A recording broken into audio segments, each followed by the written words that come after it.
Kali ini saya akan menjelaskan sedikit tentang reaksi obat yang tidak dikehendaki dan interaksi obat. Berikut penjelasannya. Obat merupakan suatu bahan atau paduan bahan yang dimaksudkan untuk digunakan dalam menetapkan diagnosis, mencegah, mengurangkan, menghilangkan, menyembuhkan penyakit atau gejala penyakit, luka atau kelainan badannya dan rohaniah pada manusia atau hewan untuk memerelok atau memperindah badan atau bagian badan manusia. Menurut Organisasi Kesehatan Dunia atau WHO telah mendefinisikan ROTD atau reaksi obat tidak dikehendaki sebagai respon terhadap suatu obat yang berbahaya dan tidak diharapkan serta terjadi pada dosis lazim yang dipakai oleh manusia untuk tujuan profilaksis, diagnosis, dan terapi. Perlu digarisbawahi bahwa ROTD terjadi pada dosis normal, bukan karena kelebihan dosis ataupun toksisitas maupun penyalahgunaan obat. Interaksi obat adalah situasi di mana suatu zat mempengaruhi aktivitas obat, yaitu meningkatkan atau menurunkan efeknya, atau menghasilkan efek yang tidak diinginkan atau direncanakan. Interaksi dapat terjadi antar obat atau antara obat dengan makanan, serta obat-obatan herbal.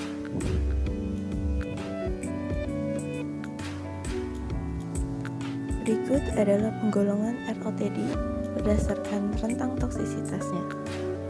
Reaksi tipe A mencakup kerja farmakologis primer atau sekunder yang berlebihan atau perluasan yang tidak diharapkan dari kerja obat seperti diuretik, mengimbas hipokalemia, atau propanolol, mengimbas pemblok jantung. Reaksi ini seringkali bergantung dosis atau mungkin disebabkan oleh suatu penyakit bersamaan, interaksi obat-obat, atau obat makanan.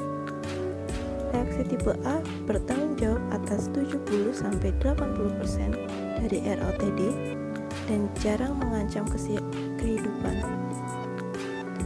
Walaupun mereka dapat mengakibatkan ketidakmampuan atau cacat yang signifikan pada pasien. Reaksi tipe B termasuk reaksi idiosinkratik dan reaksi imunologik atau reaksi alergi. Reaksi tipe B hanya terjadi pada beberapa orang. Reaksi tipe C atau berkelanjutan disebabkan karena penggunaan obat yang lama, misalnya analgesik, nefropati, dan diskinesia tardif. Reaksi tipe D adalah reaksi tertunda, misalnya teratogenesis dan karsinogenesis.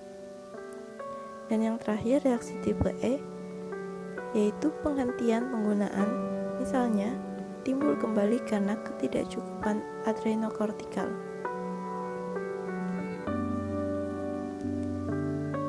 Yang berikutnya merupakan penggolongan secara umum ROTD. Penggolongan ini dibagi menjadi dua tipe, yaitu reaksi tipe A atau augmented dan reaksi tipe B atau bizarre. Reaksi tipe A merupakan reaksi yang muncul secara berlebihan, di mana reaksi ini terkait dengan dosis obat yang diminum. Reaksi tipe B merupakan reaksi yang aneh dan tidak terkait sama sekali dengan dosis, namun berkaitan dengan sistem metabolisme obat dan sistem imun tubuh penderita. Reaksi ini lebih jarang dibandingkan reaksi tipe A, namun seringkali menimbulkan efek yang lebih serius dan bahkan mematikan. Reaksi seperti ini sangat sulit untuk diramalkan dan hanya terjadi pada individu yang rentan terhadap reaksi tersebut. Berikut adalah ciri ROTD tipe A dan tipe B.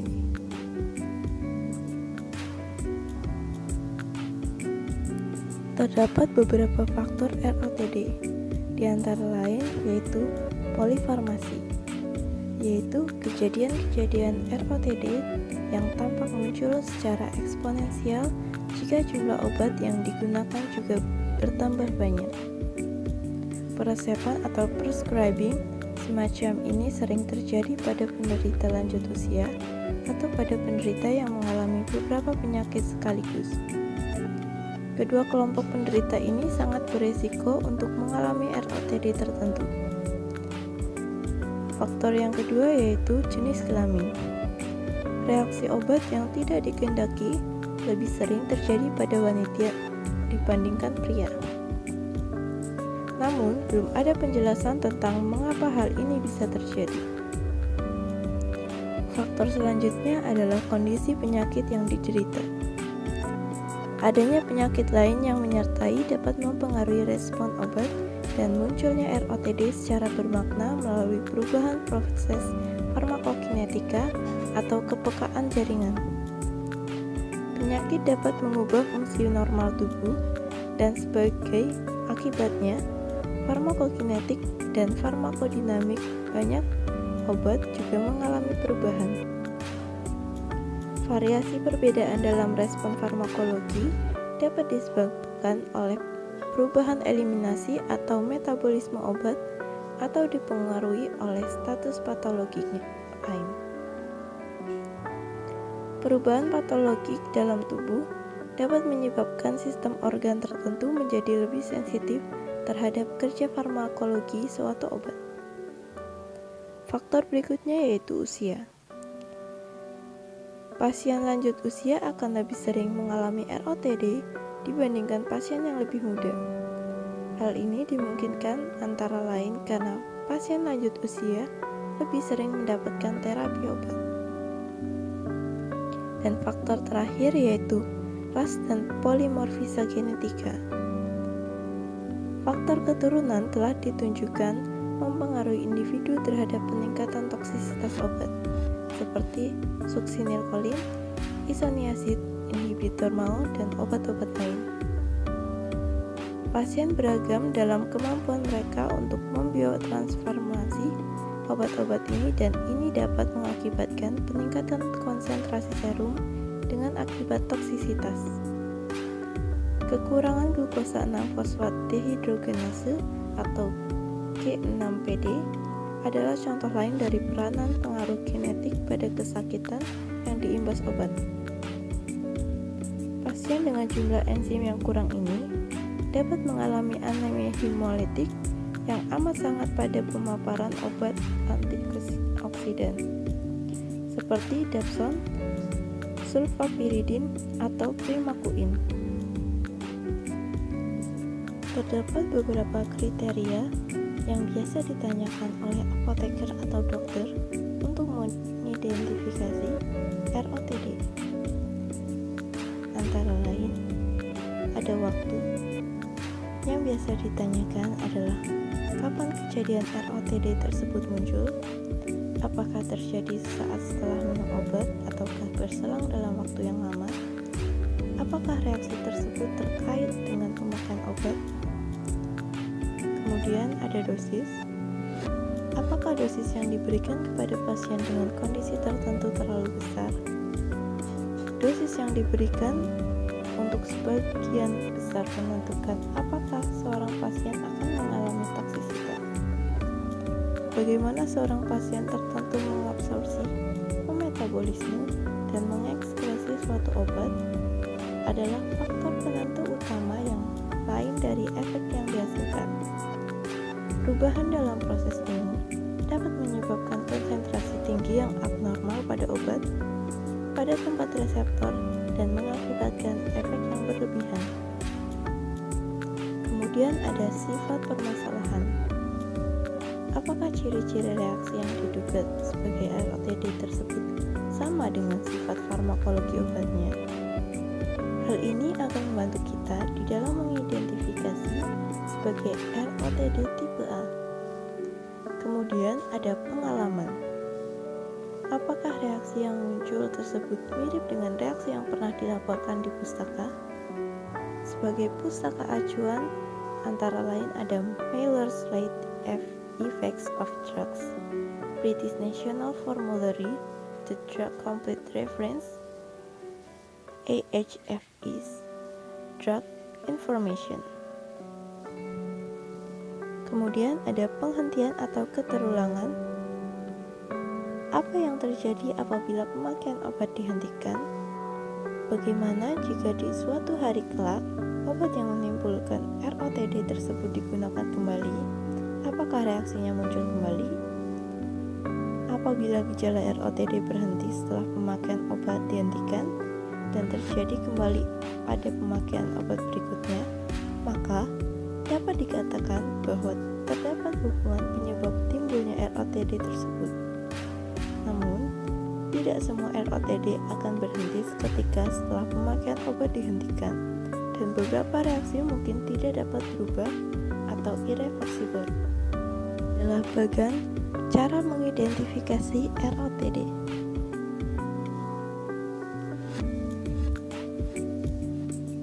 ROTD yang terjadi dapat memperburuk penyakit dasar yang akan diobati, menambah permasalahan baru, dan bahkan kematian. Keracunan dan shock anafilaktik merupakan contoh ROTD yang berat yang dapat menyebabkan kematian. Sedangkan sebagai contoh yang ringan adalah rasa gatal dan mengantuk.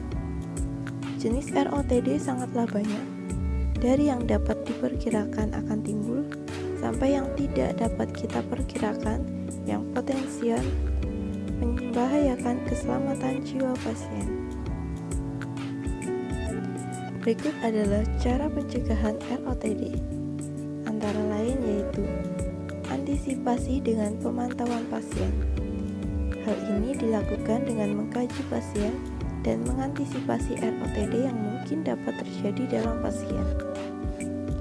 Pasien dengan resiko tinggi untuk kondisi ini perlu dihindari sebelum pemberian suatu obat yang kemungkinan besar menyebabkan ROTD. Antisipasi pengurangan dosis. Pengurangan dosis sebelum memulai terapi perlu diantisipasi untuk pasien tertentu. Misalnya, pasien dengan fungsi ginjal yang rusak, baik disebabkan penyakit ataupun karena lanjut usia, harus menerima dosis yang dikurangi dari tiap obat yang diekskresi tidak berubah dalam urin. Pengurangan dosis obat yang dikeluarkan melalui ginjal dan didasarkan perkiraan bersihan kreatinin dimaksudkan untuk mencegah atau meminimalkan ROTD yang berkaitan dengan obat tersebut. Kemudian, dengan cara pemantauan kadar serum obat. Banyak ROTD dikaitkan dengan kadar serum obat. Contohnya, obat-obat ini adalah teofilin, antikonvulsan, antiaritmia, asetosal, dan aminoglikosida. Pemantauan yang tepat kadar serum menggunakan asas farmakokinetik dasar akan mencegah banyak ROTD yang disebabkan oleh kadar di luar rentang terapi. Kemudian ada cara pemantauan kerja farmakologi. Pencegahan efek toksis mencakup penetapan titik akhir terapi dan seleksi teknik, serta frekuensi pemantauan yang tepat guna memastikan bahwa titik akhir tidak dilewati. Berikut adalah model pemeriksaan resep. Menurut British National Formulary, pencegahan ROTD dapat dilakukan dengan cara jangan menggunakan obat bila tidak diindikasi dengan jelas. Jika pasien sedang hamil, jangan gunakan obat kecuali benar-benar diperlukan. Alergi dan idiosinkrasi merupakan penyebab penting ROTD. Tanyakan apakah pasien pernah mengalami reaksi sebelumnya.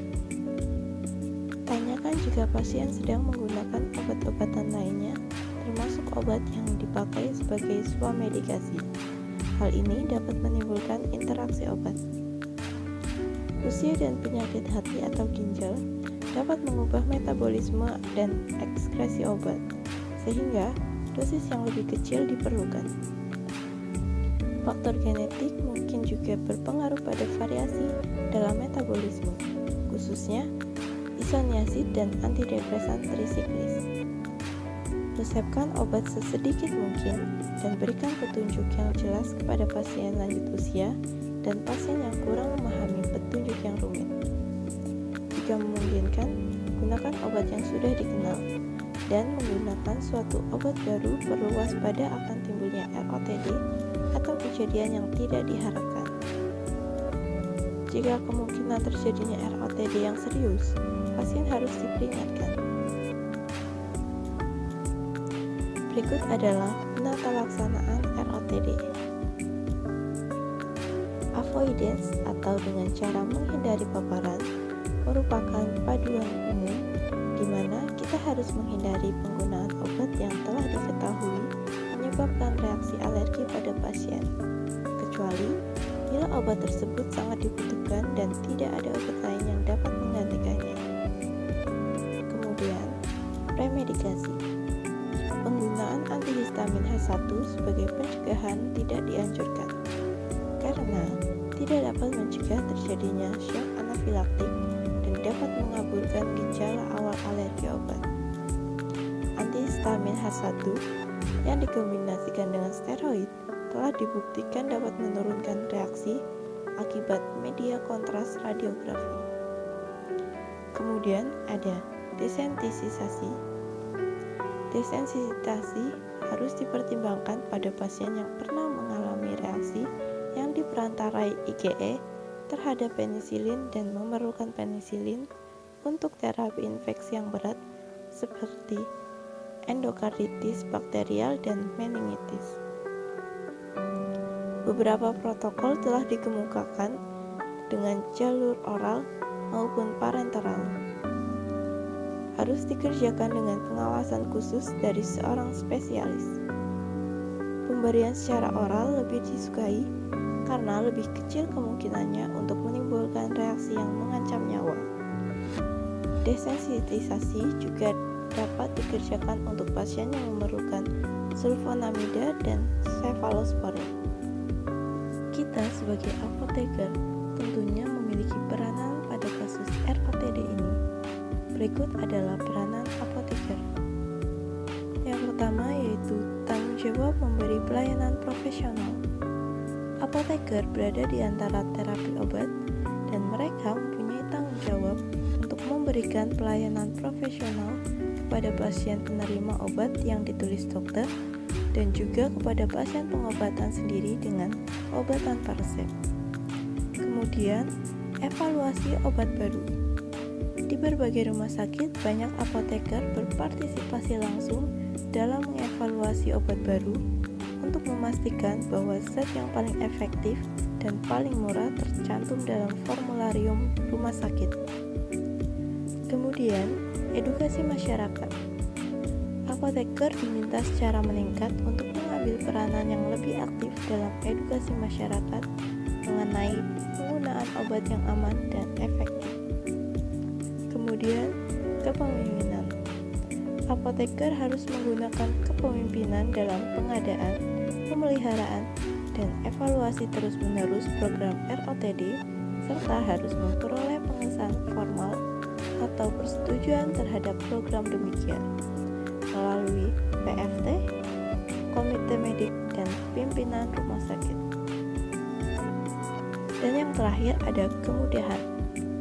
Apoteker harus memberi kemudahan dalam hal menganalisa setiap ROTD, mengidentifikasi obat dan pasien berisiko tinggi, mengadakan kebijakan dan prosedur untuk program pemantauan serta pelaporan ROTD, menguraikan tanggung jawab dan interaksi apoteker, dokter, perawat, profesional kesehatan lain, serta manajer risiko dalam program ROTD.